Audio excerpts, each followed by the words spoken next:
Yang pertama adalah pajak penghasilan atau PPH, yang merupakan pajak negara dikenakan terhadap setiap tambahan kemampuan ekonomis yang diterima atau diperoleh wajib pajak, baik yang berasal dari Indonesia maupun dari luar Indonesia. Objek pajak penghasilan yang pertama yaitu imbalan, kedua hadiah, ketiga laba usaha, keempat keuntungan, kelima penerimaan kembali pembayaran pajak, keenam bunga, ketujuh dividen, kedelapan royalti, 9 sewa, dan seterusnya.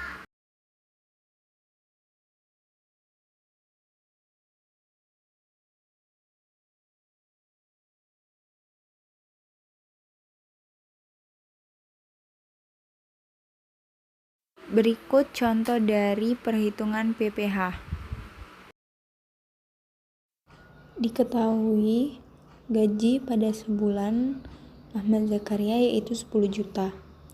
Dan yang pertama adalah pengurangan penghasilan itu dari biaya jabatan sebesar 500.000 yang merupakan 5% dari penghasilan bruto.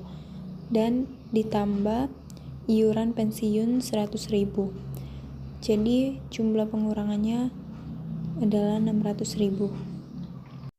Dan didapatkan penghasilan neto sebulan yaitu 10 juta dikurang 600.000 yang merupakan gaji sebulan dikurang dengan jumlah pengurang sama dengan 9.400.000 untuk penghasilan neto sebulan.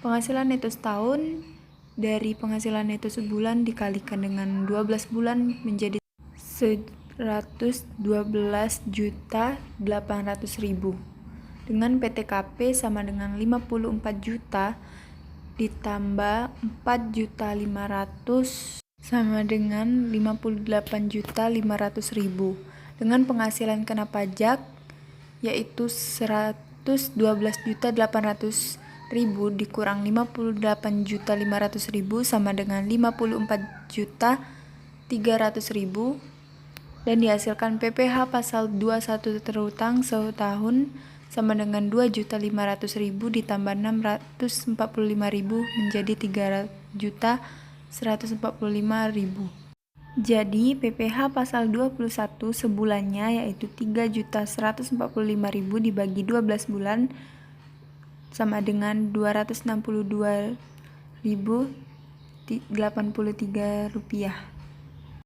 Yang kedua yaitu pajak pertambahan nilai atau PPN yang merupakan pungutan yang dibebankan atas transaksi jual beli barang dan jasa yang dilakukan oleh wajib pajak pribadi atau wajib pajak badan yang telah menjadi pengusaha kena pajak atau PKP.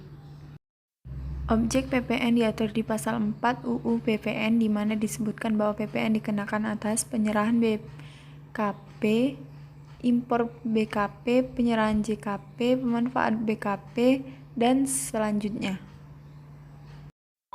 Contoh kasus PPN bisa dibaca di bawahnya dengan cara mencari DPP terlebih dahulu yaitu 100% dikali 200 unit dengan dikalikan terlebih dahulu 100 juta mendapatkan hasil 20 miliar.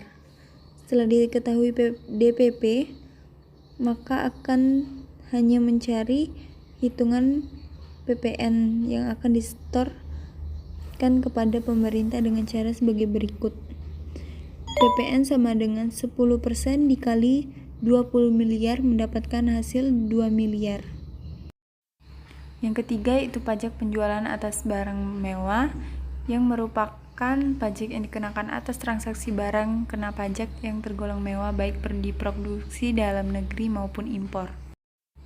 Objek PPNBM yang pertama yaitu barang-barang kebutuhan pokok, yang kedua dikonsumsi oleh orang-orang tertentu saja, yang ketiga adalah dikonsumsi oleh orang yang berpenghasilan tinggi, dan keempat adalah orang yang dikonsumsi demi status atau untuk menunjukkan rasa status sosial. Contoh soal dari PPNBM bisa dibaca terlebih dahulu soalnya dan saya langsung menjelaskan ke jawaban. Diketahui DPP-nya adalah 130 juta dan dijadikan PPN dengan tarif 10%, maka 10% dikali 130 juta dihasilkan 13 juta. Dan PPNBM dengan tarif 20%, yaitu 20% dikali 130 juta menghasilkan 26 juta. Jadi, besaran PPN dan PPNBM yang terutang ialah 13 juta dan 26 juta rupiah. Yang terakhir adalah pajak bumi dan bangunan atau PBB, yaitu pajak yang dipungut atas tanah dan bangunan karena adanya keuntungan atau kedudukan sosial ekonomi yang lebih baik bagi orang atau badan yang mempunyai suatu hak atasnya atau memperoleh manfaat daripadanya. Objek PBB yang pertama adalah bumi, contohnya sawah, ladang, kebun, tanah, perkarangan, dan tambang. Yang kedua bangunan seperti rumah, pusat perbelanjaan, pagar mewah, dermaga, taman mewah, dan lain-lain. Contoh perhitungan PBB bisa dilihat. Pertanyaan adalah pajak bumi dan bangunan yang harus dibayar Pak Ahmad.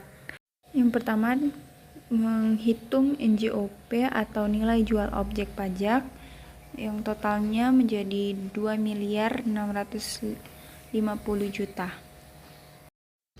Kemudian menghitung NJKP atau nilai jual kena pajak yang rumusnya NJOP dikurang NJOP TKP, totalnya 2.630.000.000.